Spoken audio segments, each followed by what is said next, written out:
tentang sejarah teknologi kedokteran. Selanjutnya kita akan melihat bagaimana update dari teknologi kedokteran itu sendiri. Selanjutnya kita akan membahas juga tentang konsep teknologi kedokteran, manfaatnya, serta beberapa contohnya. Ya, serta beberapa contohnya, dan tidak kalah pentingnya juga adalah tentang penelitian terbaru terkait teknologi medical, ya, tentang teknologi medical atau kedokteran teknologi. Selanjutnya nanti akan ada proyek masing-masing kelompok, ya. Nanti akan ada tugas kelompok. Tidak perlu diselesaikan hari ini, ya. Kalau sudah tugas kelompok, ya saya akan kasih Anda waktu untuk menyelesaikannya. Nanti kita akan sampai ke sana. Oke, Anda sudah nonton video yang saya sampaikan ke ketua angkatan Anda masing-masing, ketua kelas Anda masing-masing? Sudah ya? Saya pengen tanya, siapa yang bisa merangkumkan secara singkat dan padat tentang video tersebut? Di ruangan ini dulu, silakan. Ada? Ada yang mau merangkumkan? Silakan kalau ada. Ya, silakan. Siapa namanya, Dek? Siapa namanya? Ya. Coba cari nama.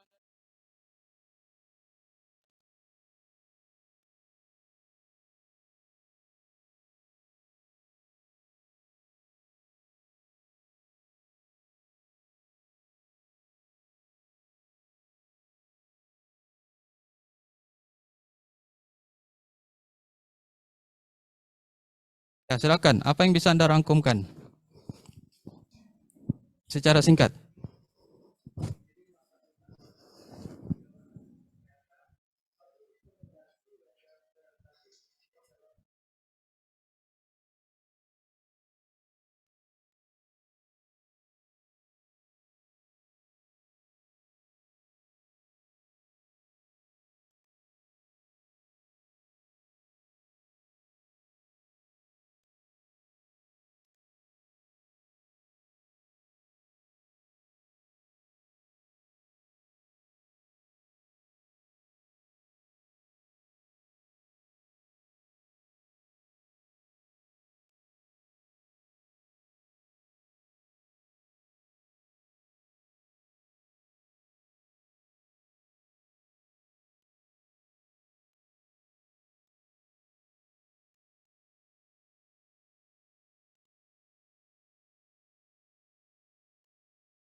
Oke, enggak apa-apa, cukup. Terima kasih ya. Matthew benar ya. Baik, yang di rumah, siapa nih yang pertama angkat tangan? Yang di rumah, Adinda Nazma. Silakan, Dek. Baik, Pak. Terima kasih Yang atas lain tenang. kesempatannya. Sebelumnya, apakah suara saya terdengar, Pak? Ya, kedengaran, silakan. Baik, terima kasih Pak. Berdasarkan rangkuman dari video tersebut, teknologi itu adalah perkembangan yang berkaitan dengan manipulasi sumber daya sehingga dapat bermanfaat bagi kehidupan manusia. Contohnya dalam teknologi kesehatan. Teknologi kesehatan ini berperan dalam monitor kesehatan, dalam pencegahan penyakit, pengobatan penyakit, dan rehabilitasi. Contoh aplikasi dari teknologi kesehatan adalah pedometer dan Secret. Terima kasih, Pak. Oke, terima kasih ya. Jadi 2 orang yang merespon itu saya kasih nilai plus untuk di tugasnya nanti ya. Terima kasih. Baik. Jadi itu hanya pengantar untuk adik-adik ketahui tentang teknologi dalam kedokteran. Nah, perlu adik-adik pahami bahwa di fisika medik ya, itu tergabung di dalam blok 2, ya, di dalamnya juga kemarin mungkin sudah disampaikan oleh Ibu Fatmawati. Di dalamnya juga terdapat kimia medik, ya. Nah, jadi pada prinsipnya fisika medik itu dia membahas tentang bagaimana peran fisika itu dalam kedokteran, ya. Baik itu dari sumber energinya, baik itu energi yang sudah didapat ditransduksikan, diolah, dan nanti akan menghasilkan suatu respon. Ya, itu adalah bagaimana peran fisika di dalam kedokteran. Nah, di sistem tubuh kita, di dalam sistem tubuh kita itu yang paling menonjol atau paling dominan prinsip fisika ini adalah pada sistem saraf. Dari mana dilihat? Ya, pada umumnya kita ketahui fungsi saraf itu kan secara biolistrik. Peran pentingnya sifatnya adalah biolistrik, cepat. Ya, makanya di dalam tubuh kita sistem saraf ini sangat dominan memperlihatkan bagaimana fisika itu bekerja. Ya. Di sistem saraf juga ini ada unsur-unsur kimia. Dari unsur kimia itu nantinya akan menghasilkan suatu potensial. Nah, potensial itulah atau gradien potensial itulah merupakan komponen fisika. Ya, nanti detailnya tentang bagaimana komponen fisika medik ini bekerja itu nanti Anda dapatkan di blok 6, ya. Di blok 6 fungsi dan mekanisme sistem tubuh. Nah, ini kalau ada lihat keterangannya, ya, dari komponen kimia dan fisika yang muncul di bagian ion, ya, itu akan membentuk suatu mekanisme secara komprehensif di dalam sel. Lebih spesifiknya kalau disebut komponen atau struktur sel adalah bagian membrannya. Ya, membrannya itu ada bagian eksternal dan bagian internal. Perbedaan gradien disitulah yang akan menghasilkan suatu potensial yang sifatnya fisika. Ya. Nah, dari peran tersebutlah nantinya akan berlanjut ke tingkat yang lebih tinggi, yaitu secara fungsional unit dari sel-sel tersebut. Ya. Dari potensial aksi ini nantinya akan membuat sistem itu bekerja secara keseluruhan. Ya, entah sistem saraf di bagian sensoris, di bagian perantara atau medula yang nantinya akan sampai ke tingkat yang lebih tinggi, yaitu bagian sistem saraf pusat kita di otak. Ya. Nah, persepsi yang dimunculkan di otak itu juga dari kerja fisikanya. Persepsi itu berupa hasil kognisi yang tersimpan di dalam memori otak kita. Stimulus yang kita terima dari luar, ya, itu hanya awal dari pembentukan suatu persepsi atau pengetahuan di otak kita. Ya, jadi prinsipnya harus ada stimulus, nanti ditransmisikan melalui jalur fisika medik yang kemudian akan dipersepsikan. Ya, entah itu dalam bentuk memori ataupun langsung diterjemahkan dalam perilaku tubuh kita masing-masing, ya. Nah, di fisika medik itu berbeda dengan kimia medik, ya. Jadi di fisika medik ada dosen pengajarnya tertentu. Yang pertama nanti IT-nya tentang ini yang pertama, ya, teknologi kedokteran akan saya sampaikan sendiri. Kemudian ada juga IT tentang biolistrik yang akan disampaikan oleh Dr. Eka Febri. Kemudian ada IT tentang biomekanika. Kemudian ada materi tentang biooptik, elektromagnetik. Ya. Kemudian ada juga materi tentang bioakustik dan USG. Terakhir ada IT tentang instrumentasi medis. Di praktikum, ya, kita ada telemedicine. Kemudian di praktikum juga nanti adik-adik akan tergabung dalam suatu kegiatan yang disebut sebagai role play. Ya.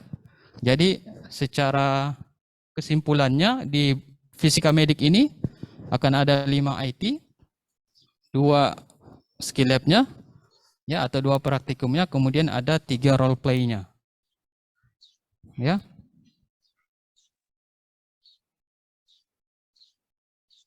Nah, tujuan pembelajaran kita di fisika medik ini ada 2 hal yang perlu kita capai. Ya, 2 aspek, yaitu kognitif dan efektif. Semua ini akan ada fase evaluasinya. Ya, akan ada fase evaluasinya.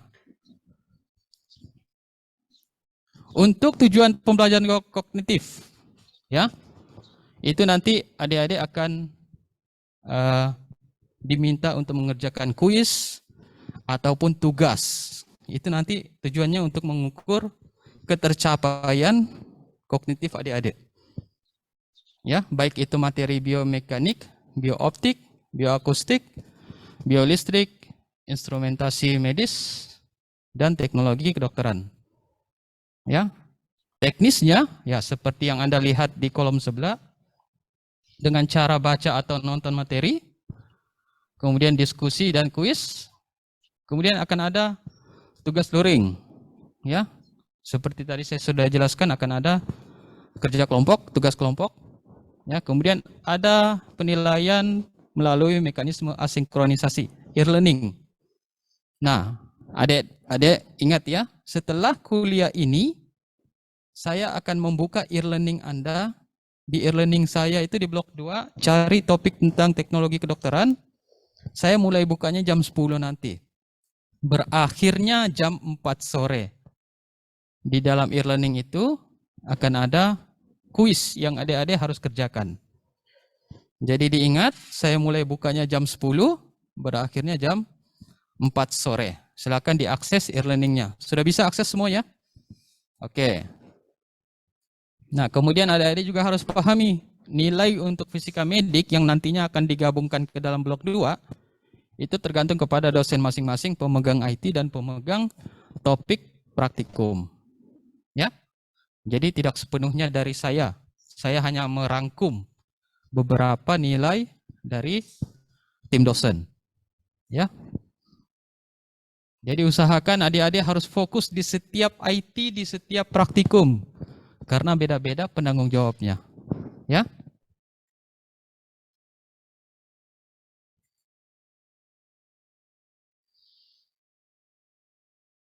Nah, kalau tujuan pembelajaran efektif, ya, ini adalah harapan yang pendidik harapkan dari adik-adik. Bagaimana antusias Anda dalam kegiatan pembelajaran. Tadi di ruangan ini saya melihat kalau dari 100% mungkin hanya 1% yang antusias dengan merespon untuk menyatakan rangkuman tentang video. Di rumah mungkin lebih banyak, lebih ramai ya. Kemudian ada juga penilaian, nanti diharapkan adik-adik ini memiliki sikap hormat menghormati. Ya, menghargai individunya. Ya, ini nanti terlihat saat adik-adik diskusi juga. Kemudian berpikir kritis dan eksploratif dalam kegiatan diskusi. Ini juga kaitannya nanti saat adik-adik praktikum ya, atau adik-adik mengerjakan tugas kelompok. Itu akan terlihat dan bisa dinilai. Nah, kita akan mulai masuk ke topik teknologi kedokterannya. Ya. Teknologi kedokteran, teknologi secara umum dulu didefinisikan sebagai sarana. Kalau dia sarana berarti harusnya tidak terlalu bergantung dengan alat tersebut. Dalam artian, setidaknya kita mengetahui basic dulu tanpa teknologi ini. Contoh, setidaknya Anda terampil untuk menjahit, hacking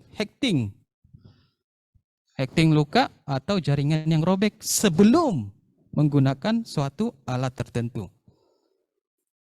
Mengapa? Karena teknologi ini hanya sarana. Hanya membantu Anda. Ya.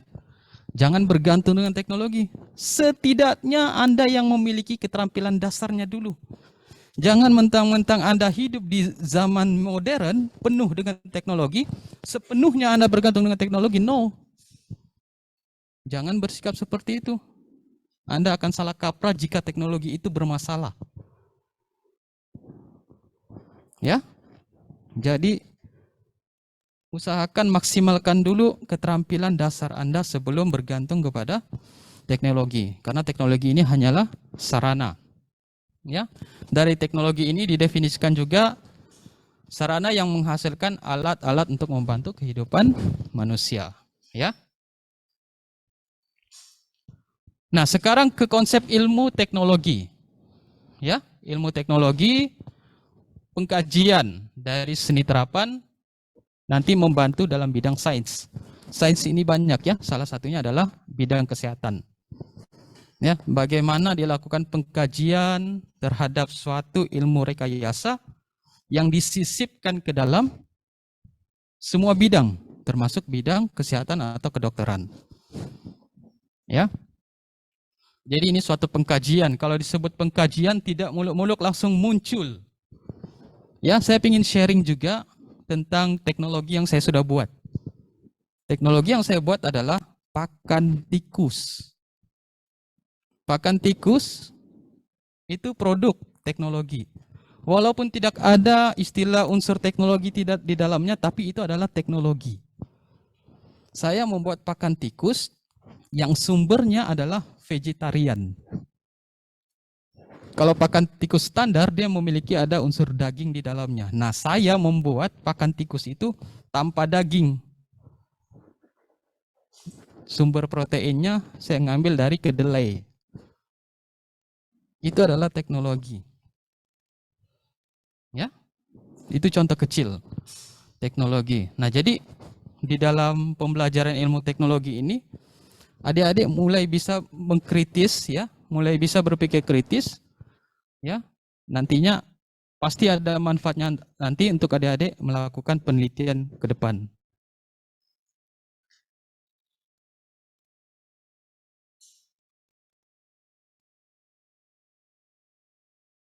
Nah, penerapan teknologi ya. Jadi ada dua komponen yang penting dalam penerapan teknologi. Ya, dalam menerapkan teknologi ada dua karakteristik penting, yaitu menghasilkan pemikiran pembentukan instrumen. Ya, dari penerapan teknologi ini akan menghasilkan suatu pemikiran pembentukan suatu instrumen. Nah, dalam penerapan teknologi juga karakteristiknya adalah memanipulasi sumber daya alam. Contohnya bentuk energi. Ya, jadi beberapa bentuk energi dimanipulasi sedemikian rupa, diterapkan dalam suatu sistem, dan sistem itu mengoperasikan, maka terhasillah suatu teknologi. Ya, ini teknologi secara umum. Namun adik-adik harus juga pahami bahwa teknologi itu memiliki konsekuensi, ya, meski di dalamnya ada integrasi ilmu dan rekayasa, tetap ada konsekuensinya. Setiap teknologi yang punya konsekuensi itu biasanya tidak bertahan lama, akan hilang, diganti dengan suatu inovasi baru, teknologi baru. Ya, paling simpel adalah kacamata. Kacamata. Teknologi yang ada adik-adik tahu yang hubungannya dengan kacamata, selain kacamata apa? Apa? Kontak lens. Itu teknologi. Simple ya. Kira-kira bisa nggak kontak lens itu dimodifikasi lagi? Contohnya, apa dasar Anda untuk mengubah atau memodifikasi kontak lens tersebut? Kontak lens ini kan untuk rabun jauh, rabun dekat ya. Bisa nggak ada modifikasi untuk yang rabun warna? Memungkinkan ya? Memungkinkan. Nah, itu teknologi. Ya. Tapi saat ini sudah ada teknologi itu. Ada nggak lensa yang mengontrol atau memanipulasi untuk bisa tidak rabun warna lagi? Sudah ada ya? Kalau belum ada, kira-kira Anda mau ciptakan itu? Mungkin nggak Anda bentuk itu? Memungkinkan nggak Anda yang menghasilkan itu? Memungkinkan ya? Nah, itu simple deh. Dan itu akan berguna terus. Jadi sesuatu yang simple, kalau Anda kritisi alat itu atau teknologi itu bisa berkembang. Berkembangnya sesuai dengan kasus kesehatan yang berkembang pula. Anda menyesuaikan. Kalau ngukur gula darah kita menggunakan alat apa? Nah, cek. Ya? Glukometer ya? Dengan stripnya. Benar? Mungkin nggak Anda ciptakan satu teknologi tanpa strip, tapi pakai salep doang? Atau pakai plaster doang? Plaster itu Anda buat, kena darah, setelah itu simpan di satu alat scan, dapat hasil. Mungkin nggak alat seperti itu? Mungkin ya? Tergantung adik-adik. Ya?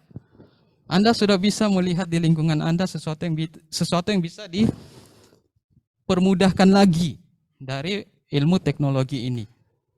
Sangat bisa sesuai perkembangan ilmu. Ya, sangat bisa. Ya, jadi ini buktinya.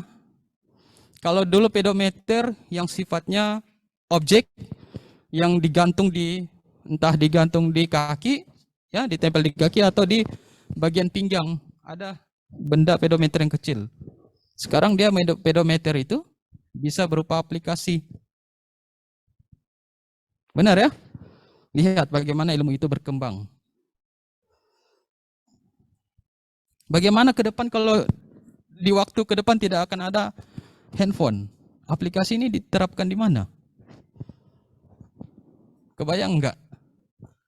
Kebayang nggak teknologi tidak akan ada handphone ke depan? Bagaimana kalau handphone itu semua tertempel di iPhone kita? Kemungkinan nggak kalau handphone itu tertempel di iPhone kita?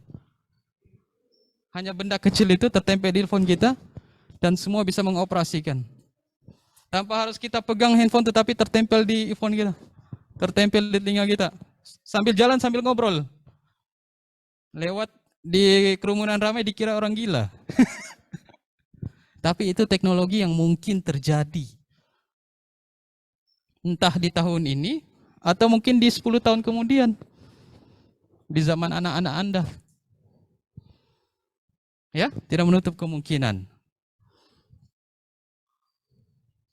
Nah, aplikasi suatu komponen sistem komputer yang berisi program hasil rekayasa teknologi dipasang pada suatu alat sesuai sistem operasi alat atau teknologi tersebut.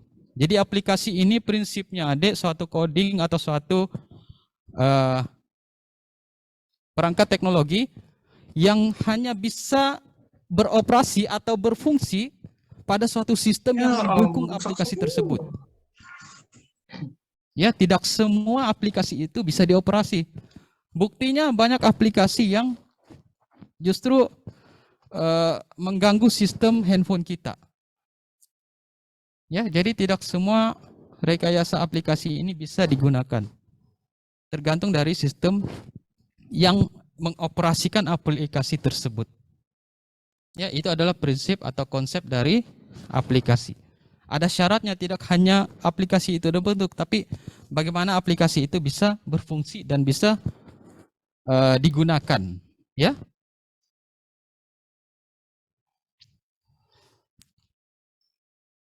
Nah, contohnya untuk sistem operasinya adalah smartphone. Ini contoh paling dekat dengan kita, ya.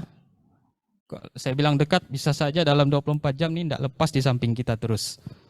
Ya, padahal sebenarnya secara medis ada waktu tertentu kita harus menjauh dari handphone. Benar ya? Untuk kesehatan kita sendiri. Smartphone disebut sebagai sistem atau alat yang mengoperasi suatu aplikasi. Ya, saya mengambil contoh yang paling sering digunakan, aplikasinya yang digunakan di smartphone itu Step Counter dan Fast Secret. Ya. Ini adalah contoh sederhana dulu. Alasannya karena Anda masih di level akademik. Kalau Anda sudah di level profesi, itu akan lebih detail lagi contohnya pastinya yang Anda dapat. Ya. Nah, kita masuk ke pembahasan kedua tentang medical technology update. Anda perhatikan, ya, kalau adik-adik perhatikan, bagaimana teknologi itu berkembang. Di tahun 2020, 2021, 2022 itu kenapa sedikit? Kenapa sedikit di 2022? Karena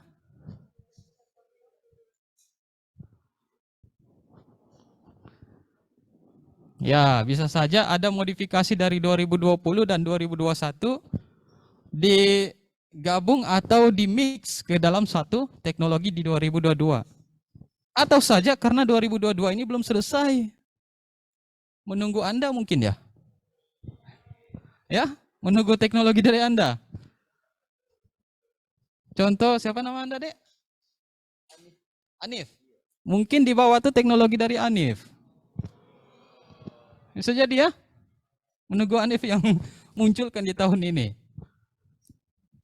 Ya, jadi ini adalah contoh beberapa teknologi kedokteran yang sedang berkembang. Jangan adik-adik lihat karena sulitnya istilah di kedokteran ini, kedokteran teknologi ini, Dek. Tapi munculkan ketertarikan adik-adik untuk mencari tahu apa sih alat ini? Apa sih teknologi ini? Karena apa? Kalau adik-adik sudah di profesi, teknologi ini yang adik-adik dihadapkan. Profesi itu yang dinilai adalah keterampilan, bukan pengetahuan, Dek. Kalau Anda dihadapkan dengan alat ini, lalu Anda hanya berdiri, padahal penilai itu menunggu kapan mahasiswa ini mau mengerjakan alat ini, mengoperasikan alat ini. Nah, setidaknya di teknologi kedokteran ini Anda sudah punya pengetahuan tentang alat-alat tersebut. Setidaknya ya, tentang konsep operasinya seperti apa, prinsip kerjanya seperti apa, fungsinya seperti apa, manfaatnya seperti apa, syarat untuk menggunakan alat itu seperti apa. Setidaknya itu pengetahuannya, implementasinya, keterampilannya ya nanti Anda dapatkan setelah Anda dihadapkan dengan teknologi tersebut. Di FK ini mungkin Anda tidak ketemu alat begini, Dek. Profesi itu Anda di rumah sakit, Anda akan ketemu alat-alat ini. Jangan kaget ya. Jangan bilang Pak Arwan belum menyampaikan materinya tentang teknologi ini. Ya, tergantung adik-adik lagi mau tidaknya mempelajari lebih detail tentang materi ini.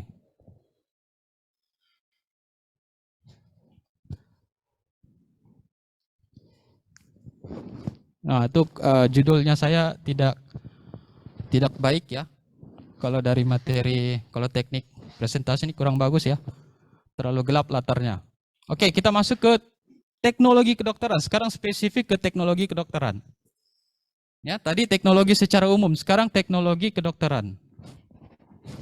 Didefinisikan sebagai suatu teknologi ya dengan tujuan mendiagnosis, merawat, meningkatkan kesejahteraan dan kesehatan seseorang. Ya. Juga didefinisikan dengan fokus pada peralatan sistemnya. Sistem itu juga suatu teknologi. Entah itu sistem digitalnya ya atau sistem secara manual. Kemudian fasilitasnya, prosedurnya. Prosedur itu banyak ya. Mulai dari monitor, mulai dari intervensi, mulai dari treatment, kemudian ada diagnostik, kemudian ada perawatan. Ya. Jadi prosedur itu cukup banyak. Setiap prosedur itu, tahap tersebut memiliki atau menerapkan teknologi tertentu. Ya. Teknologi kedokteran mencakup prosedur medis dan bedah, obat-obatan, peralatan dan fasilitas, kemudian sistem, organisasi, dan pendukung di mana perawatan diberikan. Ya.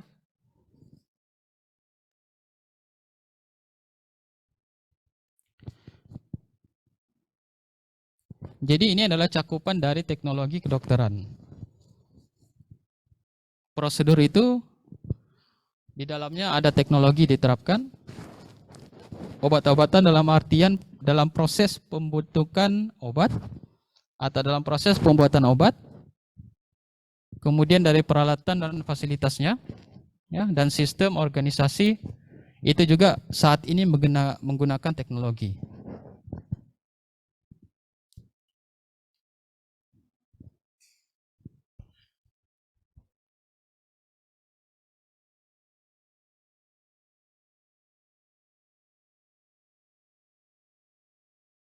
Nah, manfaat teknologi kedokteran. Pada prinsipnya, ya, secara umum ada 4 manfaatnya. Yang pertama, monitor kesehatan, kemudian pencegahan, pengobatan, kemudian terakhir adalah terapi. Ya.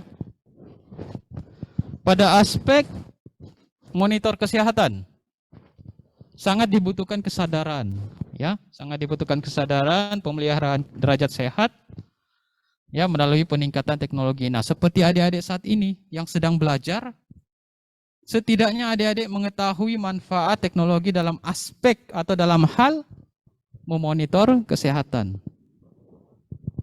Sebagai contoh kecil, kalau di rumah Anda ada timbangan, entah itu timbangan digital, ya, silakan ditimbang berat Anda. Artinya dalam waktu yang sama Anda juga sedang melakukan monitor kesehatan.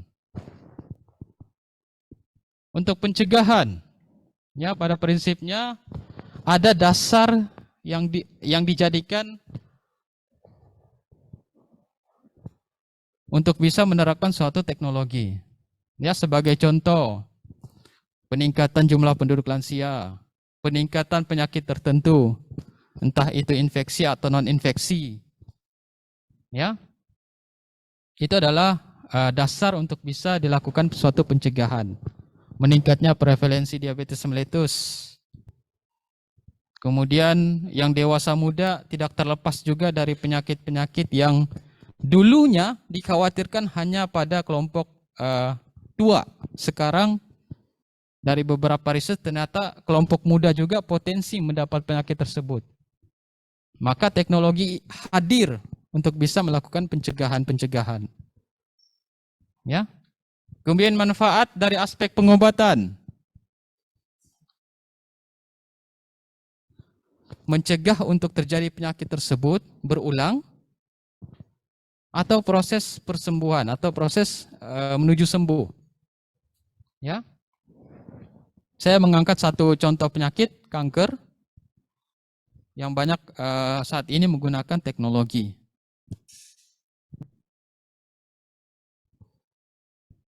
Kemudian dari pengobatan itu juga dilakukan diagnostik untuk menentukan langkah-langkah selanjutnya. Jika ternyata penyakit yang sudah dirawat, yang diobati ternyata kambuh lagi. Di situ juga diterapkan teknologi. Ya. Kemudian pada manfaat terapi. Ya. Ini biasanya pasca pengobatan, ya. Supaya bisa menjadi sembuh secara optimal, ya dilakukan terapi. Di dalamnya juga ada penerapan teknologi. Ya.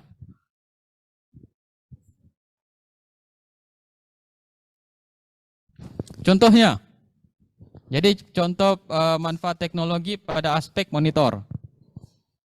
Ini ada contohnya pedometer, Vasecret.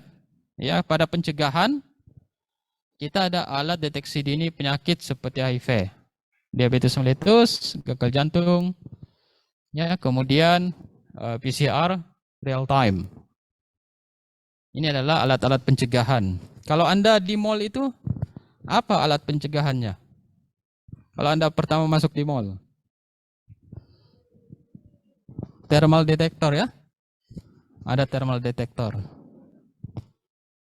Itu dulu, enggak tahu sekarang, sepertinya tidak dihiraukan lagi. Ya. Tapi Anda sebagai akademisi dalam aspek kedokteran, kesehatan harus tetap concern hal-hal seperti itu, Dek. Jangan justru Anda ikut cuek, itu tidak benar. Anda harus tetap concern. Kenapa kok masyarakat saat ini mulai tidak peduli, padahal dari report dari kesehatan ternyata pandemi ini masih ada. Sikap Anda memunculkan concern seperti itu sudah cukup bagus, Dek. Ketimbang Anda bersikap masa bodoh. Ya. Jadi buktikan Anda itu benar-benar berbeda dengan kelompok lain karena Anda sudah memiliki ilmu tentang kesehatan. Contoh teknologi dengan manfaat terapi. Augmented reality glass. Ya, digunakan untuk pasien dengan penderita autism. Kemudian ada virtual reality untuk mereka yang kecanduan obat, Alzheimer, fobia, ya. Jadi di virtual reality itu kalau adik-adik punya alatnya atau pernah lihat beberapa videonya, seseorang yang takut, yang fobia dengan suatu ketinggian, dipakaikan kacamata itu, baru disetting virtualnya seolah-olah dia berada di tempat yang sangat tinggi atau berjalan di tempat yang sangat tinggi. Dia dilatih. Itu ada. Ya, seseorang yang kecanduan juga itu bisa dilatih. Sekarang paling mengkhawatirkan adalah mereka yang kecanduan dengan game online. Kira-kira Anda mau nggak menciptakan suatu alat terapi untuk mereka yang kecanduan game online? Pertanyaannya, Pak, mana mungkin saya menciptakan alat itu sedangkan saya hobi main game online? Ya, itu namanya masalah. Ya, kalau Anda hanya hobi, kadang hobi ini dengan kecanduan susah dibedakan, Dek. Benar ya? Hobi dengan kecanduan ini sulit dibedakan. Kalau Anda ditantang untuk menciptakan suatu alat terapi bagi mereka yang kecanduan game online, ya itu luar biasa. Benar ya, sekarang paling berat kecanduan game online ya. Di kalangan remaja, entah itu dari tingkat SD sudah mulai. Biasanya mereka nongkrong itu entah main kelereng atau main layangan. Sekarang nongkrong terpisah, lihat HP masing-masing.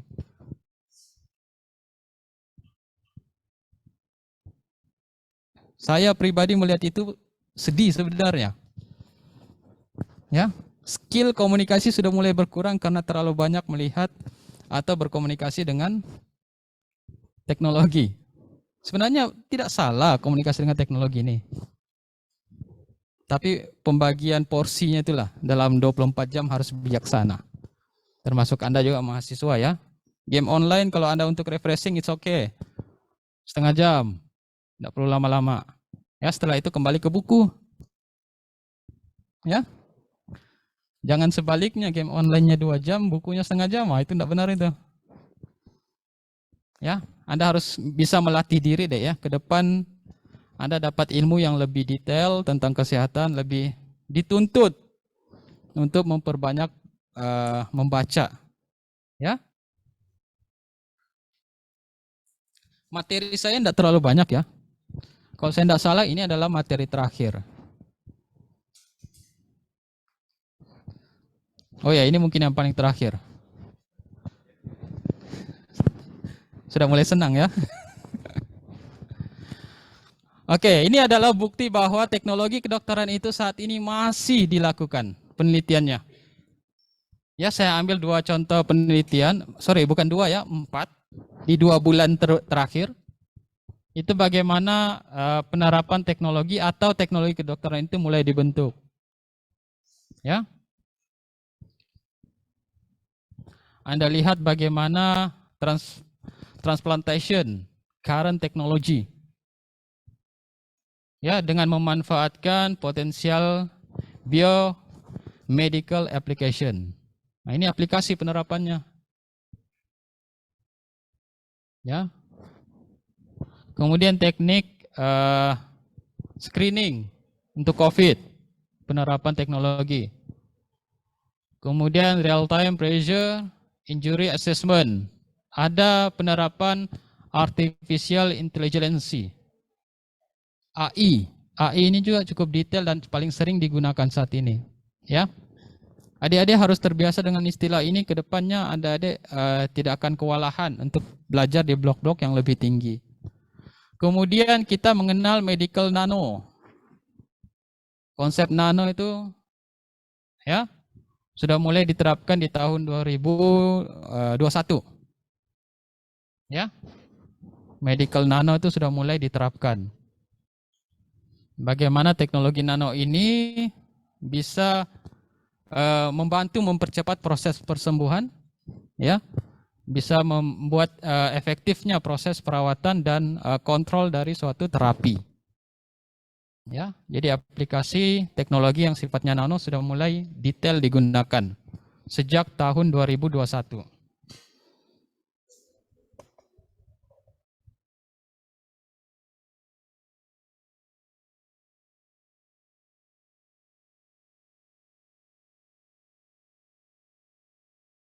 Nah, kita langsung ke tugas kelompok.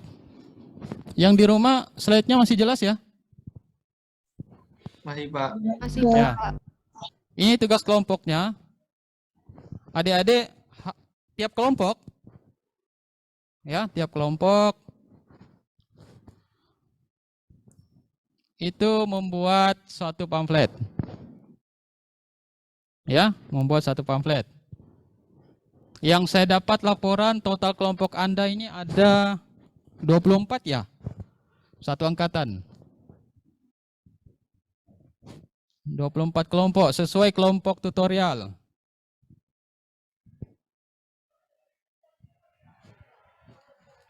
Tutorial yang Anda kan kemarin tutorial kan hanya satu kali ya. Blok 1 kemarin. Kelompok tutorial blok kemarin. Masih ingat ya? Teman-temannya masih ingat ya? Ya, nanti Anda lihat laporan kelompok Anda lah. Di tutorial kemarin, di blok 1. Ya. Silakan Anda buat kelompok Anda. Ya, Anda buat pamflet. Nah, Anda perhatikan. Saya sudah buat format supaya standar setiap kelompok, tidak terlalu kewalahan untuk semua kelompok biar seragam. Ya. Jadi kita menggunakan format A4 saja, marginnya di semua sisi 0,5. Itu contohnya. Substansinya. Ya, substansinya juga kita buat standar untuk semua kelompok. Yang di rumah jelas ya? Slide-nya jelas deh ya yang di rumah. Coba respon. Jelas, Pak. Jelas ya, oke. Nah, kalau adik-adik perhatikan ya, Jelas, Pak. substansinya meliputi definisi, ada fungsi alat atau teknologi tersebut, komponennya. Komponen ini Anda tahu ya, kalau saya sebut mikroskop, komponennya itu contohnya ada lensa, ada lampu, ada meja. Benar ya? Itu komponen. Prinsip kerjanya, kemudian manfaat dan hal-hal yang dianggap penting. Ya, saya coba share contoh PDF-nya ke ketua kelas Anda. Saya sudah buat contoh PDF-nya. Nanti coba di-share ke kelas Anda ya.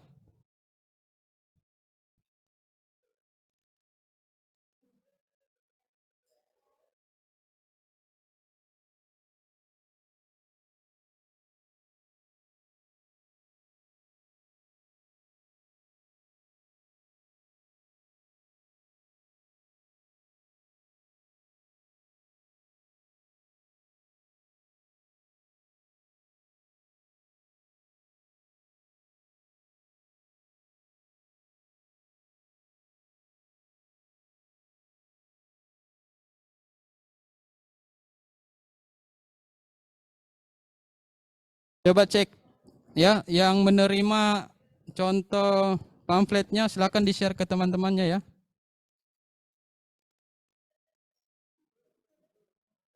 Kalau sudah terima silakan dilihat contohnya.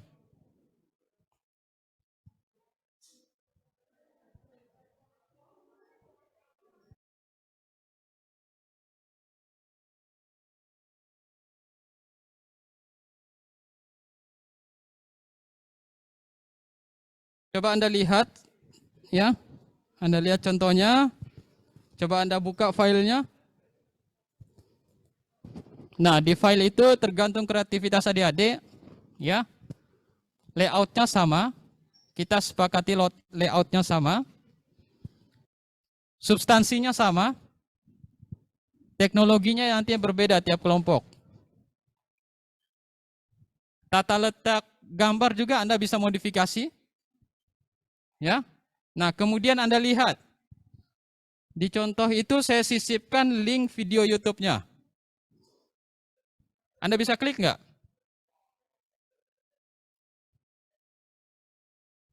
Bisa diklik ya? Bisa akses linknya ya?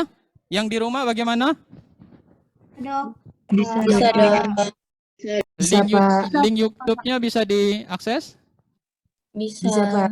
Bisa ya? Nah, itu contoh deh. Itu contoh untuk setiap kelompok. Ya. Ini adalah contoh pamflet tugas kelompok. Ya. Jadi caranya Anda tinggal berbagi tugas setiap anggota. Mungkin ada yang bagian prinsipnya, mungkin ada yang bagian komponennya, ya, atau mungkin ada yang tentang definisi perkembangannya atau sesuatu yang Anda anggap penting, ya. Nah, pertanyaannya adalah, kelompok saya dapat teknologi apa? Itu ya. Oke, kita akan bagi teknologinya. Tolong diperhatikan.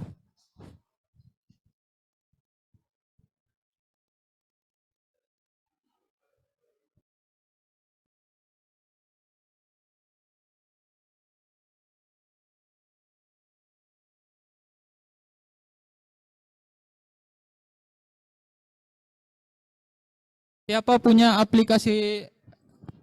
Siapa punya aplikasi apa? Aplikasi undian? Ada yang punya? Siapa yang punya? Yang punya aplikasi itu siapa? Ya, silakan maju deh.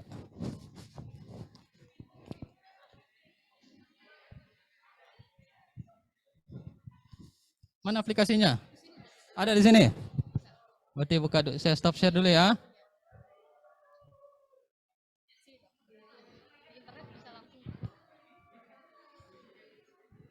Nah, kenapa ini yang terlihat ini? Ini apa? Akan.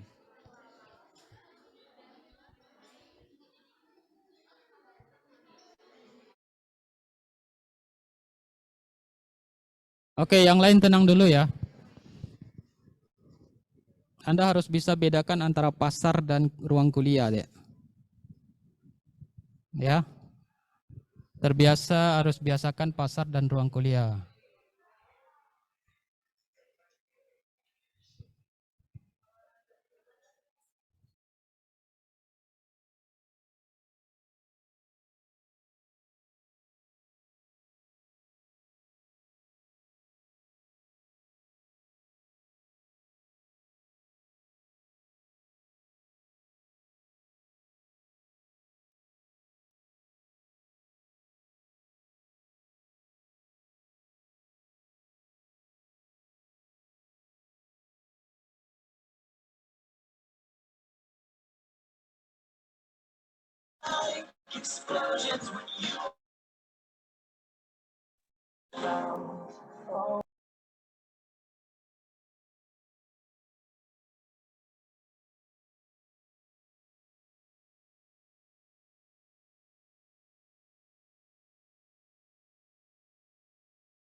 Oke, adik-adik perhatikan.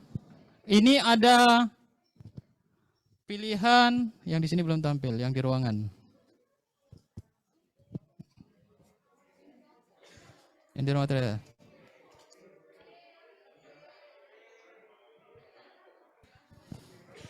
Oke, tenang ya. Yang di rumah terlihat sekarang? Aplikasinya terlihat deh? Terlihat, Terlihat, Pak. Pak. Lihat. Lihat ya. Nah, ini ada Terlihat. pilihan A hingga X. A hingga X. Ya.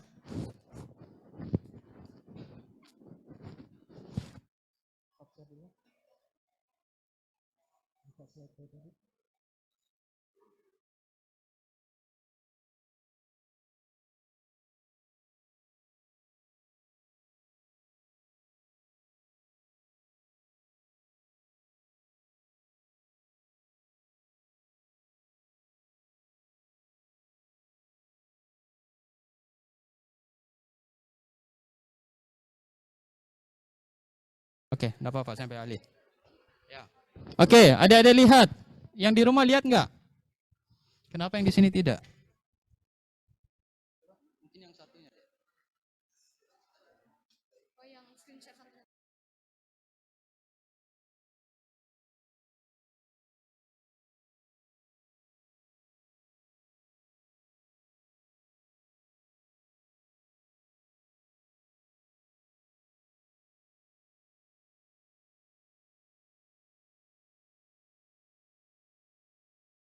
Baik, ada yang di rumah lihat nggak? Lihat, Pak. Respon deh, yang di rumah lihat. Lihat, Pak. Lihat, Pak. Oke, yang di Lihat, ruangan ini Pak. tenang ya. Lihat. Oke, yang di ruangan ini Anda perhatikan juga. Yang di rumah. Ini ada pilihan teknologinya A hingga X. Ya, yang di rumah silakan di screenshot juga, Dek. Yang di rumah silakan di screenshot, di save. Nanti kelompok Anda mendapatkan teknologi apa itu tergantung dari polling nanti. Ya, saya minta teman Anda yang lakukan polling. Di sini ada 24 teknologi, 24 kelompok. Yang saya ingat dari Korta ada 24 kelompok. Ya, harus semua kebagian. Ya. Sekarang kita pilih. Silakan, Dek. Perhatikan. Kita mulai kelompoknya kelompok alfa. Kelompok alfa ada berapa kelompok?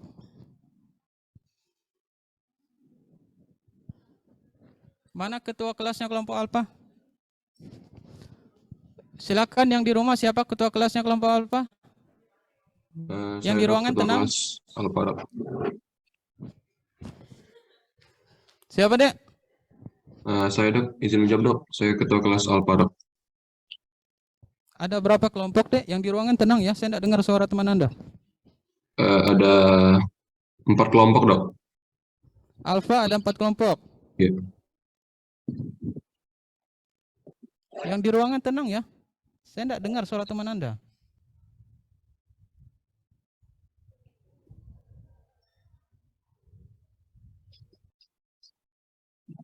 Oke, Anda perhatikan ya. Teman Anda akan polling. Teman Anda akan polling. Ya. Yang di rumah terlihat website pollingnya? Terlihat, Pak. Terlihat, Pak. Terlihat ya. Jadi 4 kelompok pertama alfa ini akan dipolling untuk menentukan dia mendapat kelompok ini mendapat kelompok teknologi apa. Jelas ya yang di rumah ya. Oke, silakan Dek. Polling 4 kali. Pollingan pertama, silakan.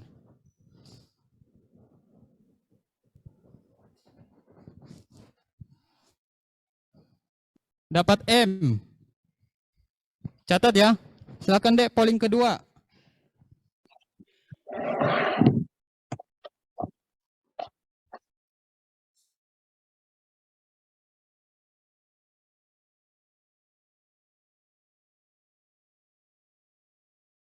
Dapat G. Silakan untuk alfa. Kelompok ketiga, polling ketiga silakan.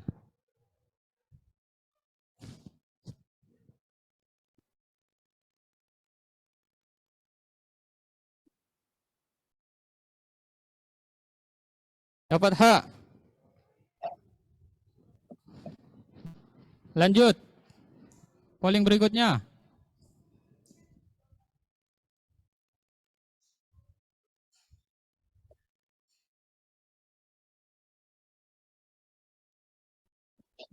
Dapat L. Oke, kelas alfa. Anda kelas berapa apa? Oh, enggak selon. Oke, kelas alfa silakan ketuanya respon. Halo, ketua tingkat kelas kelas beta. Kelas beta silakan. Baik, Dok.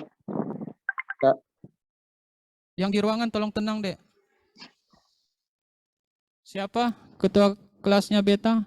Respon, Dek. Saya, Pak. Saya, Pak. Atala ya? Iya, Pak. Atala ada berapa kelompok, Dek, kelas Anda? Ada 4 kelompok, Pak. Ada 4 kelompok. Iya. Benar 4 kelompok? Benar, Pak. Oke, baik. Silakan, Dek, di rolling lagi, di polling lagi 4 kali. Perhatikan ya, silakan.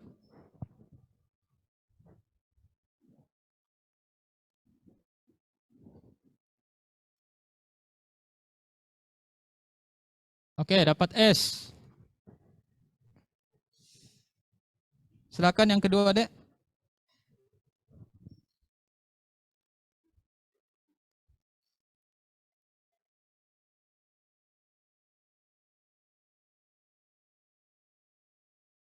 Oke, dapat U. Yang ketiga.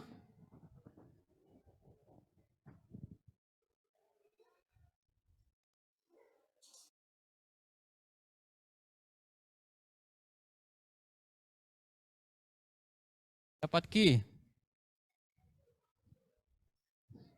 Yang keempat.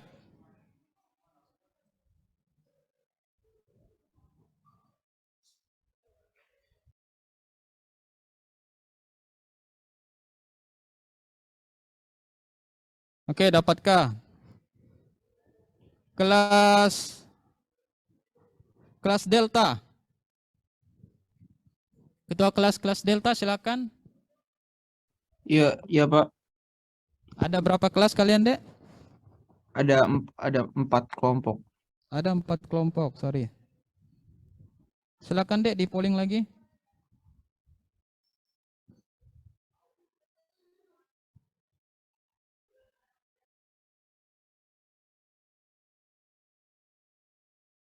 Oke, delta pertama dapat E.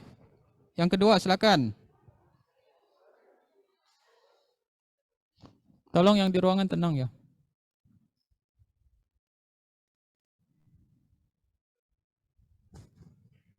Dapat N. Yang ketiga.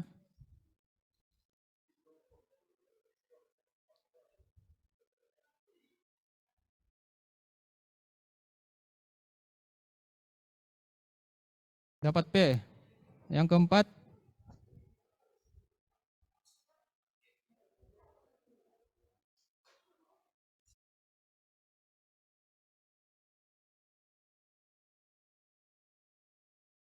Oke, dapat V. Kelas gamma.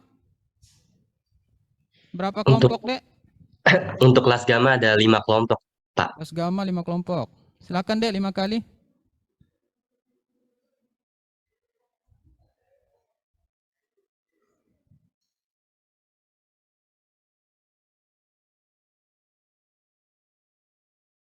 Oke, dapat I. Silakan yang kedua.